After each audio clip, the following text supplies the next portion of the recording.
Hi, I've got a story of travel for you today, travel in Tanzania. And this story takes place when I was on Robundo Island at the national park there in the west. And I was traveling independently. And the way it works typically is that when you first get to the park, you meet with the administrator who goes over all of your options, and then you select, okay, I'm going to go on a boat ride, I'm going to do this or that. They arrange the transportation to get to the park, and then when you leave, so they say, and where are you going next?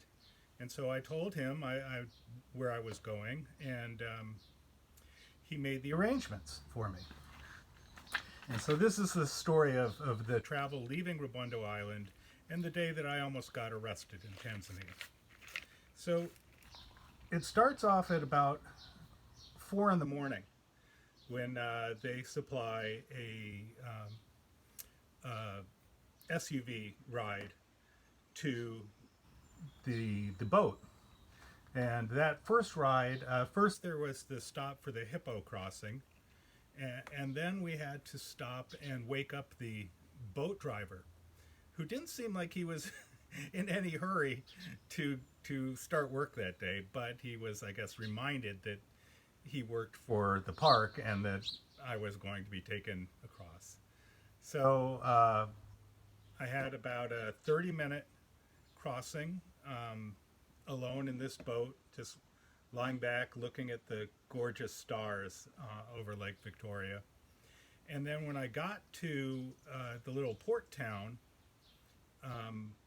I was told to call a number, and the guy would arrange the ride for me just a few kilometers to where I'd get the first of two buses. So I made the call, and the guy answered the phone. He says, "Yes, you'll get on a motorcycle here." And I'm not fond of motorcycles.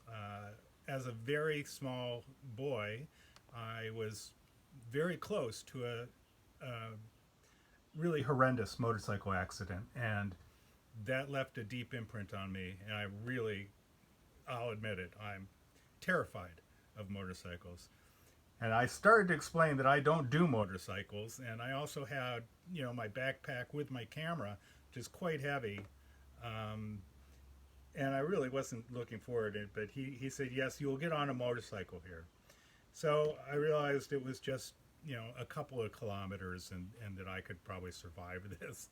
So I went over, and there was, even though it was not yet light, really, there's a guy waiting with a motorcycle. So I get on the back of this motorcycle and go up the dirt road to the next town where the bus road crossed. And I got to the little bus depot with no problem.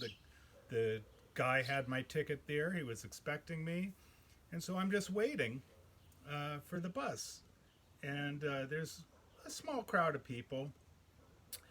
And evidently I caught the eye of one guy in particular. Of course, being the only white guy standing around there, everyone probably noticed me. But this one guy, I could tell right away, was a bit touched.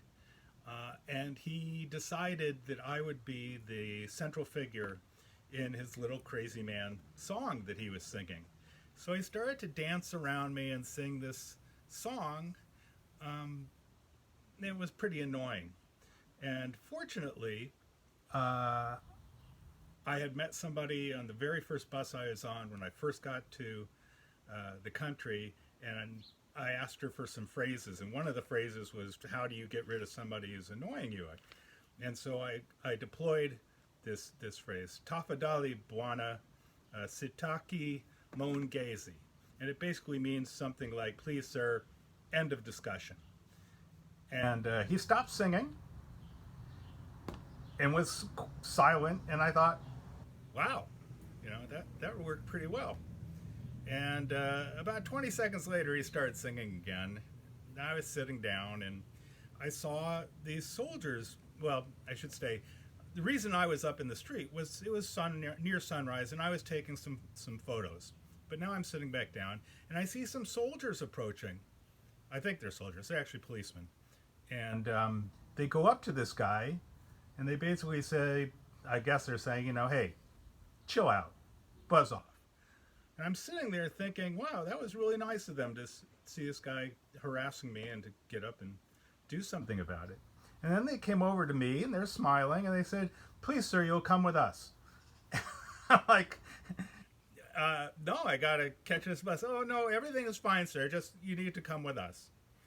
So I get up and grab my pack and I go over and we're going up to another group of soldiers, all in policemen, all in uniform. And there's one guy who's not in uniform. And this is obviously the boss. And he starts to berate me in Swahili, which I do not speak. And so I'm standing there and listening to him, and I finally get a space to say that I don't speak Swahili and ask if he speaks English. He says, no English. And then he begins to berate me some more in Swahili. And it eventually dawns on me that I'm in front of the police station and they think that I've been taking photographs of the police station, which is illegal in Tanzania. So I say, no. I say, Robondo Island, and point to my camera. And he motions me away from the other guys. As we walk away from the other guys, I deploy the screen and I show him my photos of Robondo. And he goes, oh, okay. Robondo. He says, Karibu, Tanzania. Welcome to Tanzania. Lets me go. So off I go. And the bus comes. I get on the bus, and now I'm on a bus, the only white man on the bus, and they've got these little video screens throughout the bus. And the video they're playing is Mel Gibson's Apocalypto. So here I am, sitting on a bus of Africans watching little brown men chase each other through the jungle with spears and bows and arrows. That was a bit surreal. It was a wonderful trip, though. Another bus took me to took me down to Kigoma, and I had a wonderful time. Recommend it to anyone.